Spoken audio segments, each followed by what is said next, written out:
Hello दोस्तों, get set SSB में स्वागत है। मेरा नाम केशव है और मैं 13 जनवरी से लेके 17 जनवरी 2025 में सीडीएस यूपीएससी क्वालीफाई करके एसएसबी देने गया था।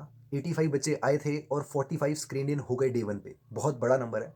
अगर तुम रिकमेंडेड का नंबर सुनोगे तो पागल ना हो जाओ। 20 बच्चे रिकमेंड हुए। सैडली मैं नहीं हो पाया और मैथ जो था वो क्यूरियस केस था, जो लास्ट में डिसाइड हुआ जाता है कि इसको लेना है कि नहीं। मैंने कुछ चीज़ें गलती कर दी जो कि मैं आगे इस इंटरव्यू में बताऊंगा, और मैं कोशिश करूंगा कि यहाँ पे मैं ऐसी बातें ना रखूँ जो मैं पहले से बता चुका हूँ, या अपने स्पेसिफिक चीज़ें ना रखूँ कि मैं वोल्वरीन उसकी डेडपूल की मूवी डाउनलोड की थी। ये सारी चीज़ें नहीं करेंगे, क्योंकि मैंने बहुत से लोगों से पूछा कि तुम्हारा क्या कैसा रहा, और क्या कंटेंट पूछा गया, क्या इंटरव्यू में आया, क्या लेक्चरेट था, क्या टैट के टॉपिक थे। ये सब हम डिस्कस करने वाले हैं इन डेप्थ में। तो वीडियो तो लंबा होने ही वाला है, मगर तुम्हें कुछ मिस ना हो जाए। अगर स्पेशली तुम नेवी के लिए तैयार कर रहे हो, मैं कोशिश करूँगा वो सारे टॉपिक्स भी लाने की जो इंटरव्यूअर ने पूछे और उससे रिलेटेड चीज़ें हैं। फॉर एग्जांपल समरीन, ठीक है, फॉर एग्जांपल एयरक्राफ्ट्स। ये सारी चीज़ें भी इस वीडियो में रखेंगे हम। और वीडियो डेफिनेटली लंबा हो जाएगा, तो मैं कोशिश करूँगा कि जो चीज़ें ऑब्वियस हैं, जो मैं पहले भी बता चुका हूँ, उसको थोड़ा जल्दी ख़त्म करूँ। और 20 बच्चों में से 7 से 8 बच्चे जो थे वो फ्रेशर थे। तो इतना बड़ा नंबर है ये। एंट्री ऑलमोस्ट 32 वैकेंसीज़ हैं। अब सब मेडिकल के लिए 20 बच्चे रुके हुए हैं, हम 25 बाहर हो गए। तो एसएसबी 33 भोपाल का ये काम था। और जुलाई 2025 के लिए ये सीडीएस स्लैश एनसीसी एंट्री थी, यानी एनसीसी के भी 7 बच्चे, 4 या 7 बच्चे थे जो कि शुरू में रखे गए थे, जो सिर्फ एनसीसी एंट्री के थ्रू आए थे। मेरे को अपनी गलतियाँ इंट्रोस्पेक्ट करने का ज़्यादा टाइम तो नहीं मिला, मगर मैं तुमसे ज़रूर डिस्कस करूँगा वो। तो शुरू करते हैं एक एक करके, और मैं कोशिश करूँगा टाइम स्नैप ऐड करूँ, कोशिश करूँगा बहुत सारी फोटोज़ जो जो वीडियोज़ हमने बनाई है वो ऐड करूँ। ठीक है, स्टार्ट करते हैं डे वन से। तो एज़ ऑलवेज़ एक दिन पहले हम एसएसबी स्टे में रुक जाते हैं। 12 तारीख की बात है ये, और 13 तारीख सुबह हमें पहुंचना है। मिलिट्री ने रखा था हमें लाइन बना के रहने के लिए। अगेन हमेशा की तरह वहाँ पे कमरे में हमें बैठाया जाता है। जो प्रीवियसली जो रिपीटर कैंडिडेट है या रिकमेंडेड कैंडिडेट है, उनकी अलग लाइन बनाई जाती है। उनको पहले बस में भेजा जाता है, जो कि बस फुल हो गई थी। इनफैक्ट अगली बस भी आधी फुल हो गई थी, इतने रिपीटर आए थे। फिर आता है स्क्रीन आउट, बच्चों की लाइन लगती है, उनको भी ले जाया जाता है। लास्ट में फ्रेशर की अलग लाइन होती है। अब हमें अंदर भेजा गया 33 एसएसबी भोपाल में, और एक एक करके हमारे डॉक्यूमेंट वगैरह चेक हुए। क्या क्या मांगा गया। पहले दिन की बात है तो हमें ठंड की वजह से अंदर ही बुलाया गया, बाहर नहीं लगाई गई टेबल, क्योंकि स्टाफ भी ठुठुर रहा था। तो अंदर उसी जगह पे जहाँ पे हमारा पीपीडीटी और ओआईआर का टेस्ट होने वाला था, वहीं पे, क्योंकि मैं प्रीवियसली भी यहाँ पे आ रखा हूँ। एज तुम्हें बताया हुआ है कि मैं पिछली बार स्क्रीन आउट हो गया था in same SSB, but that was for SSC tech entry. तो इस बार जो था मेरा चांस था परमानेंट कमीशन का। मैं बहुत रिग्रेट कर रहा हूँ। कितनी बार रोया हूँ ये सब नहीं बताऊँगा, बट डेफिनेटली बहुत दुख हुआ। आखिरी चांस था ये नेवी के लिए, और ऐसी ऐसी बातें पता चली कि जो मेरे को नहीं पहले पता होती तो कुछ और रिजल्ट हो सकता था। छोटा सा मैं बोलना चाहूँगा कि नेवी को बहुत ही अच्छी पोस्टिंग मिलती है। ये बताया हमारे जीटीओ सर ने, जब उन्होंने पर्सनल क्वेश्चन पूछने को बोला। ये आगे डिस्कस करेंगे, ठीक है। From Mumbai to tier one cities, ठीक है। और रही बात आर्मी, और उनको इतनी रिमोट मिलती है पोस्टिंग, तो नेवी जो है बेस्ट। एनीवेज, हर किसी का अपना ओपिनियन हो सकता है। मेरा भी चेंज होता रहता है जैसे जैसे नई चीज़ें पता चलती है। तो हम सब डॉक्यूमेंटेशन के लिए खड़े थे। उन्होंने लाइन बना के पहले एनसीसी वालों को बैठाया। उनके कुछ अलग डॉक्यूमेंट्स थे, कुछ सर्टिफिकेट्स अलग थे।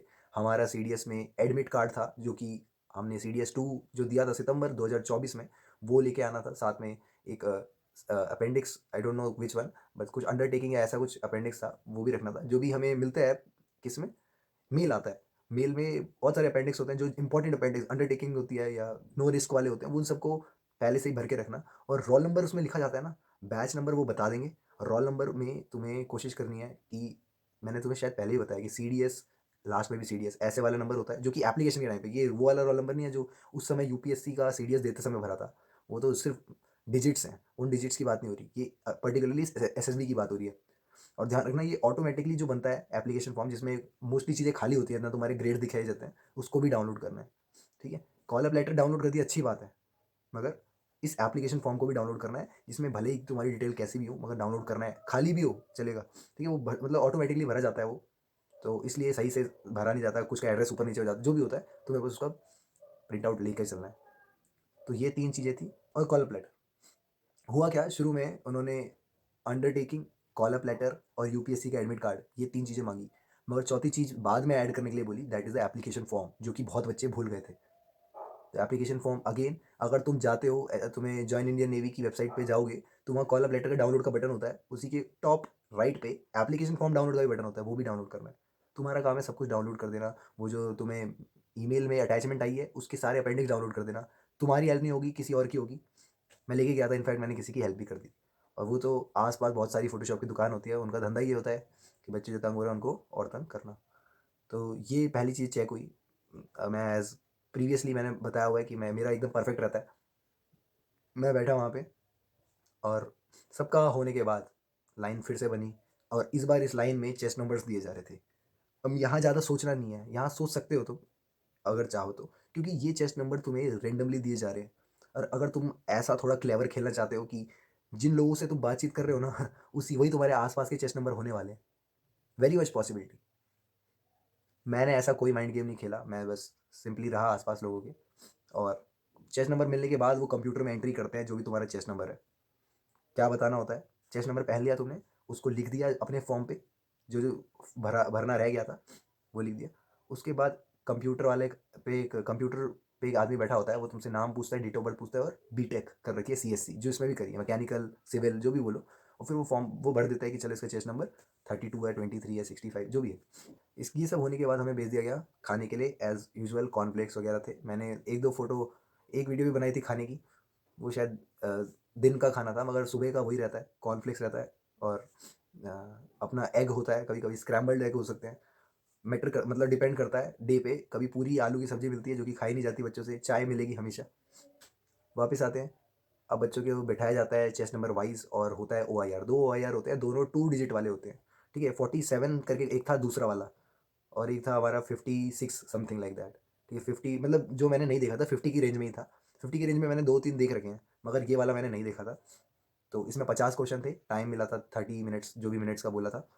टाइमली हो गया क्योंकि हमने प्रैक्टिस की है। सेकंड वाला था 2 डिजिट का, 40 के अराउंड, 37 से 40 के बीच में, मतलब होता है ना नंबर उसका, OIR का नंबर, तो वैसा था।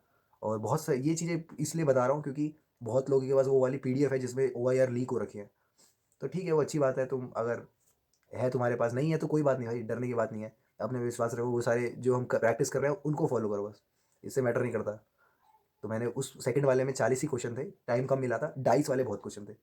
डाइस वाले जो हम करते हैं ना कि क्या ये और ये डाइस सेम है, इसका आगे का दिख रहा है, इसका रोटेट करने के बाद दिख रहा है, कैसे पॉसिबल है, सेम है, येस या नो, तो 2 ही गोले थे। तो ये लगभग 6 से 7 क्वेश्चन थे ऐसे। ओके, ठीक है। तो ये टाइमली होने के बाद, टाइमली हो गया मेरा जस्ट बिकॉज ऑफ प्रैक्टिस। ठीक है, इसको इग्नोर नहीं करना है। मैं हमेशा से एक ही स्ट्रैटेजी बना के जाता हूँ, इसलिए शायद कॉन्फ्रेंस आउट हो रहा हूँ कि स्क्रीन इन तो होना ही होना है। स्क्रीन इन में जान लगा देनी है, स्क्रीन इन के बिना जाऊँगा ही नहीं। मेरे को चाहिए वो 4 दिन का प्लेजर, ठीक है, जो नए दोस्तों बनाने में मिलता है, और देखना उन लोगों को, देखना जो रिकमेंड हो रहे हैं अपने आस-पास में। मैं इतना लकी था कि मेरे, लकी बोलो क्या बोलो जो मर्ज़ी, हम जो ग्रुप बनता है, छोटा ग्रुप बनता है, वो 9 लोगों का बना था, उसमें से 5 लोग रिकमेंड हो गए। तो मैंने उनकी पूरी जर्नी देखी और कुछ चीज़ें समझ में आई। इंट्रोस्पेक्शन का ज़्यादा टाइम नहीं मिला। ये वीडियो काफ़ी लंबा होने वाला है, मेरे को जहाँ तक लग रहा है। मैं कोशिश करूँगा इसको 2 पार्ट में करूँ अब, मगर ठीक है। ये दोनों होने के बाद टाइम फॉर PPDT, बहुत हल्ला हो गया था। तो PPDT में 2 पिक्चर, एक पिक्चर दिखाई गई, उसमें 2 लोग थे और एक लड़का था, दूसरी लड़की थी। और एज्ड लग रही थी मेरे को, जहाँ तक मैंने देखा। लड़का यंग लग रहा था मेरे को, लड़की थोड़ा ओल्ड लग रही थी, तो मैंने मदर चाइल्ड का रिलेशन बता दिया। किसी ने उनको बोथ को सेम एज ग्रुप का बता दिया। अब हर किसी का अलग-अलग पर्सपेक्टिव है और सारे स्क्रीन इन हुए। ठीक है। तो ये लिखने के बाद, ये लिखा मैंने बहुत तेज़ी में क्योंकि हूँ मैं रिपीटर। ध्यान रखना, रिपीटर होने का क्या फ़ायदा मिला मुझे, मैं अब बताता हूँ। इस पर्टिकुलर टाइम में मैंने लिखी फटाफट स्टोरी। ठीक है, अंधेरा हो जाता है, पिक्चर दिखाई जाती है, 30 सेकंड का टाइम मिलता है। तुम्हारे दिमाग में आइडियाज़ आने चाहिए, तुम्हें पता है एक्शन क्या लिखने वाले हैं, क्योंकि एक्शन एक बार लिख दिया तो स्टोरी उसी पे बनेगी 4 मिनट में। और फिर इतना फास्ट लिखना है, इतना बड़ा लिखना है उसी पेज पे कि टाइम से पहले ख़त्म हो जाए जितना जल्दी हो सके। अब क्या करना है, जैसे ही हो गया, अब 4 बार रिवाइज़ करनी है। मैंने 4 बार रिवाइज़ करी जो स्टोरी मैंने लिखी। कैसे मर्ज़ी लिखी, देखो रीडेबल हैंडराइटिंग होनी चाहिए, ये तो होना चाहिए, ठीक है एटलीस्ट। 4 बार रिवाइज़ करी, 4 बार एक्शन याद करा। एक्शन याद करा कि ये मोहन है, उसके Mohan 26, mother 55, something like that. Mohan is like God, मतलब ऐसा था कि मोहन को IT कंपनी में काम करता है, उसको सैलरी मिल गई है, पहली बार सैलरी मिली है, माँ को गिफ्ट देता है और घुमाने ले जाता है मंदिर में। काफ़ी बच्चों को रिलेट हुई जब मैं नरेट कर रहा था इसको। ठीक है, नरेशन का टाइम आता है ये, ठीक है, ये बात हो गई कि मैंने इसको 3-4 बार पढ़ना है, क्योंकि फ्रेशर्स जो होते हैं, जैसे मैं था पहले, मेरे को हिल गया दिमाग जब उन्होंने बोला stop writing and give pass your paper. इसमें टाइम ही नहीं मिला मैंने क्या क्या लिखा है वो पढ़ने का। तो ये जरूर याद रखना, इतना तेज लिखना है। वो 4 मिनट सिर्फ लिखने के लिए नहीं है, वो 4 मिनट में 4 बार पढ़ना भी है लास्ट में जाके। बहुत प्यार से पढ़ना है, ऊपर से नीचे से दाएं से बाएं, जहाँ से भी पढ़ सको 3-4 बार पागलों की तरह पढ़ना है। इसके लिए तुम्हें पहले लिखना पड़ेगा। पास ऑन हुई, हमारी पीपीटी शीट्स लाइन बना के बुला दिया गया, अलग अलग ग्रुप बनाए गए, फ्रेशर्स का अलग ग्रुप था, रिपीटर का अलग था, स्क्रीन आउट का अलग था। अब इन लोगों का आपस में होगा महासंग्राम। तो महासंग्राम की शुरुआत पहले हम किसी और बैच की होती है, हमारा थर्ड बैच था। और जो हमने वो करी, मंडी बनाई है, जो आग लगाई, मतलब अपनी नरेशन के अलावा हमने किसी का कुछ पॉइंट मतलब ऐसा बना दिया था, कचरा बना दिया था, उन्होंने कंक्लूजन तक नहीं आने दिया। ठीक है, उन्होंने उन्होंने बोला कि okay gentleman you can leave now. ठीक है, ऐसा नहीं था कॉमन स्टोरी आएगी, कुछ नहीं कुछ नहीं। हम 9 जने थे, 9 नहीं बहुत सारे जने थे, इनफैक्ट 13 जने थे। ठीक है, 9 तो बाद में हुए, 13 जने थे। और हर एक को रोका नहीं गया, उनकी स्टोरी लंबी थी 1 मिनट से, तब भी बोलने दिया गया। ऐसा रेयर केस होता है। अब ये मेरे लिए डिसएडवांटेजेस था, क्योंकि मैं ना मेरे को मेरा दोस्त है एक आशीष, ठीक है, वो पिछले में मिला था मेरे को, उसने बोला पहले 20 सेकंड ऐसे प्यारे होने चाहिए कि भाई बोले कि यार ये लड़का क्या लड़का है। पहले 20 सेकंड इतने स्मूथ और इतने ऐसे फ्लक्चुएशन ऑफ वर्ड्स होना चाहिए कि स्टोरी। ऐसा हुआ मेरे साथ, मैं जिसको देख के सुना रहा था वो हंस पड़ा, मतलब हंस क्या, वो इंप्रेस हो गया, कह रहा यार ये तो मेरी स्टोरी भी है, मतलब मेरी लाइफ की स्टोरी भी है, बनाई सबने अलग है। हर कोई बीच में क्या घुस आता है, किसी ने यार उसको मेडिकल का लड़की को डॉक्टर वॉक्टर कुछ बना दिया, किसी ने उसको ऐसे बना दिया कि वुमेन एम्पावरमेंट के लिए भेज दिया, किसी ने उसको ग्रुप कोऑर्डिनेशन या हाइजीन हाइजीन सैनिटाइजेशन, जो तिगड़म तरीके लगा सकते थे भाई, कि स्टार्टअप में घुसा दिया, किसी ने बोल दिया प्लेसमेंट कोऑर्डिनेटर है, किसी ने कर दिया कि इसको एजुकेशन की नीड है, तो मोहन ने इसकी हेल्प करी, इसकी पूरी दोस्तों की हेल्प, जो भी करा, सारे लड़के सेलेक्ट हुए। और एक बहुत प्यारा लड़का सेलेक्ट हुआ जिसने यहाँ छाप छोड़ी है, जो आगे जाके रिकमेंड भी हुआ है। वो था उसकी इनोसेंस और इंटेलिजेंस, मैं कहूँगा। एक होते हैं जो रट लेते हैं, जैसे मैं बोला ना 4-5 बार रट लो और फ्लुएंटली बोल दो, और हमेशा सेफ जोन में खेलते हैं। वो लड़का, उसने जोन चेंज करा, उसने लड़का लड़की 26 26 उम्र के बनाए, और लड़की को बताया प्रेग्नेंट, क्योंकि वो थी अकॉर्डिंग टू बहुत सारे लोगों को ये परसीव हुआ कि उस लड़की ने पेट पे हाथ रखा था। इतना डिटेल में देख नहीं पाया था मैं 30 सेकंड में, मगर रखा होगा। तो उसने बोला कि प्रेग्नेंट है, उसकी हेल्प करी, उसको टेक केयर करा, और मतलब जो उस प्रेगनेंसी के टाइम पे जो जो चीज़ें हेल्पफुल होती हैं, ये साइक को बहुत पसंद आ गई। साइक मैम इंप्रेस हो गई, हंसी। ठीक है, तो ही गॉट अ चांस। और क्या हुआ, उसके नरेशन में थोड़ा अटकाव था, और ओके ओके मतलब रिपीटर काइंड ऑफ नहीं था। ठीक है, एक होता है कि इम्पैक्ट आ जाता है, बस ये था कि शब्दों में वजन था, तो that's why he got in. और उसको चेस्ट नंबर 14 मिला स्क्रीन इन होने के बाद। और मैं तुम्हें बताऊं कि जब उसको मिल रहा था, क्योंकि मेरा मेरा चेस्ट नंबर 23 था, पीछे था, तो मैंने उसको देखते ही मैंने डिसीजन बना लिया कि मेरे को कुछ ऐसी बनानी है, थोड़ी सेंसिटिव, थोड़ी अच्छी बनानी है, ऐसी स्टोरी नरेट करनी है जो इम्पैक्ट दे जाए, भले ही नरेशन अच्छा हो या ना हो। सब कुछ होने के बाद रिपीटर में क्या होता है, भसड़ पूरा हल्ला हो जाता है कि आई जेड में आई थिंक ये वो कोई कंक्लूजन यार, कोई कुछ नहीं बोलने दे रहा, कुछ भी बोलने दे रहा। और हो क्या रहा था ना, वो जो बोलते हैं ना कि एक समय ऐसा आएगा सब चुप हो जाएंगे, उस समय जो बात निकल रही थी वही हमारा आगे पॉइंट हो जा रहा था। जैसे किसी की एक आवाज़ आई होगी कि प्लेसमेंट कोऑर्डिनेटर, सबने प्लेसमेंट डाल दिया। किसी ने कह दिया कि हमने बहुत सारे कंपनी से बात की, एचआर से बात की, उससे बात की, ये करा, एक ने लिंक्डइन अकाउंट बनवा दिया। देखो पॉइंट्स पे पॉइंट्स आ रहे हैं, अगर एक बार धकेल दिया गया ना उसको किसी खाई में, अब वही चीज़ चल रही है। एक लड़के ने भाई, बहुत मैं कह रहा हूँ 3-4 चेस्ट नंबर ऐसे थे जो एकदम मैनिपुलेट कर सकते थे ग्रुप को। उनकी टोन अलग थी, उनकी आवाज़ अलग से आवाज़ निकल के आती थी। मेरी आवाज़ जो है वैसे फ्रीक्वेंसी में एकदम मैच कर जाती है, जो कि ईजिली इग्नोरेबल है। ठीक है, तो मैं लकीली बच गया बिकॉज ऑफ माई नरेशन, मेरे को जैसा लगता है, क्योंकि मोस्टली लोगों की नरेशन की वजह से ही उनको स्क्रीन इन करा गया। क्योंकि जीडी में तो हमने मौका दिया नहीं किसी को, बस बोलते रहना है, बोलते रहना है भाई, बोलते रहना है। ये सब होने के बाद, ये मैंने पॉइंट्स बता दिए तुम्हें अच्छे अच्छे। ये सब होने के बाद हमें बाहर भेजा गया। मेरा डर खत्म हो गया था, क्योंकि कभी कभी डर बढ़ जाता है, क्योंकि तुम्हारी बारी लेट आती है, फिर तुम स्टोरी बोलते रहते हो और एंड में कुछ भी हो सकता है। तो भाई मैं बिल्कुल मान के नहीं चल रहा था कि इतने बढ़िया ग्रुप में मैं भी हो सकता हूँ। और जब तुम्हें पता ही है रियलिटी क्या है, 45 बच्चे स्क्रीन इन हो गए, तो थैंक गॉड मैं भी हुआ, तभी जाके एक्सपीरियंस बता पा रहा हूँ। स्क्रीन इन होने के बाद हमें अलग से कमरे में बुलाया गया, बाकियों को भेजा गया।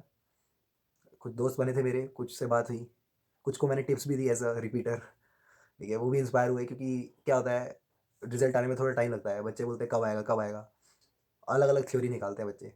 ये पिछली बार तो इस समय आ गया था, पिछली बार ये वो। तो मैं उस समय पे कुछ मेरे गुजरात के भाई, अहमदाबाद के भाई थे, उनको हेल्प कर रहा था कि कहाँ गलती कर गए, डोमिनेट नहीं किया। ठीक है, उसमें नरेशन नरेशन के बाद जीडी में डोमिनेट नहीं किया उसने। एक अपने आप में फील आ जाती है कि हाँ मैंने बोला है कि नहीं बोला है, ग्रुप में बोला है कि नहीं बोला है, कितना इंपैक्टफुल बोला है, क्या मैं नंबर सेकंड पे बिलोंग करता हूँ 13 बंदों के ग्रुप में, सेकंड नंबर पे, फर्स्ट पे बिलोंग करता हूँ, ज़्यादा ही बोल दिया मैंने। ठीक है, ऐसा कुछ। तो ये फीलिंग अगर आ रही है तुम्हारे में कि हाँ मैं इम्पैक्ट निकला है, मेरे शब्द आए हैं, कुछ ना कुछ तो बोला है भाई। ठीक है, और ऐसा बोला है कि सामने वाले सुने सुने भी हैं, ऐसा नहीं कि भीड़ में बोला है, क्योंकि फ्रेशर थे वो। तो इस चीज़ का ध्यान रखना। और मेरा भी परमानेंट कमीशन के नाम पे मेरा भी फ्रेशर था ये। एनीवेज़ प्रीवियस एंट्री मेरे को फिर अगेन नेवी की मिली थी, मगर नौकरी के सिलसिले में मेरे को इस बार आने का मौका मिला। पिछली बार नहीं ले पाया था मैं, से पिछले साल इसी जनवरी के अराउंड, क्योंकि उस समय मेरी जॉइनिंग थी, जो भी था। ठीक है, हमें प्रोजेक्ट असाइन हो रहा था मेरी कंपनी में। ये कंपनी इसलिए बोल रहा हूँ क्योंकि ये पूरा मेरे इंटरव्यू खींचेगा वहाँ पे। ओके, ये सब होने के बाद हमें 3 पीआईक्यू फॉर्म दिए गए, एक कमरे में बिठाया गया। ठीक, कमरे में बिठाने के बाद 3 पीआईक्यू दिए गए।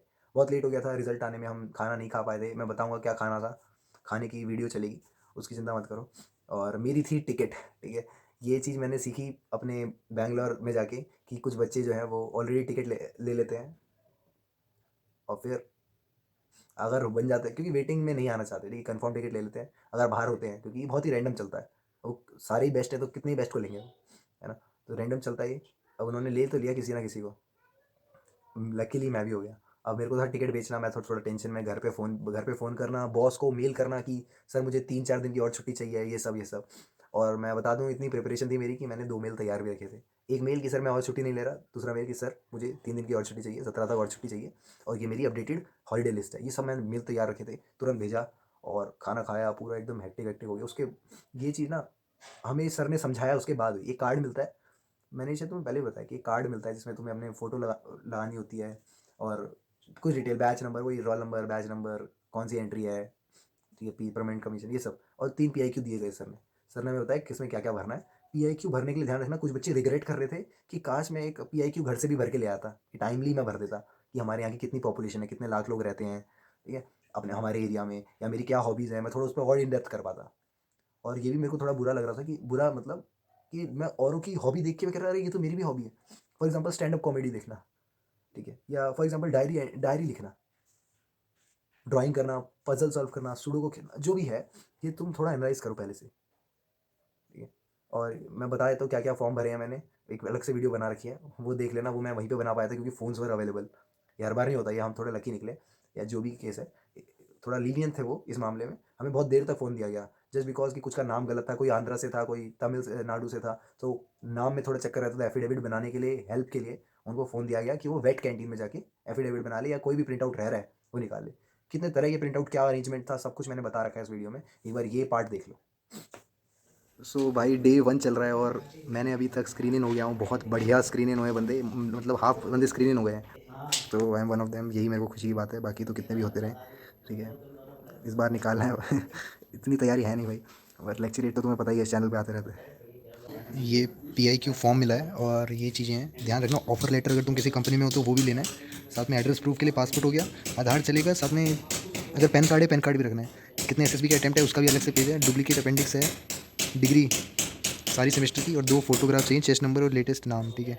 10th 12th ये तो सेम है, बस यहाँ ऑफर लेटर एक अलग से मिला है, जिस जो एनसीसी में उसको एनसीसी के सर्टिफिकेट डाल लें, बोनाफाइड वगैरह भी डाल लें, और अगर तुम खेल कूद में हो तो उसके सर्टिफिकेट भी हैं तो डाल लेना, ठीक है। ये चीज़ें ध्यान रखनी है।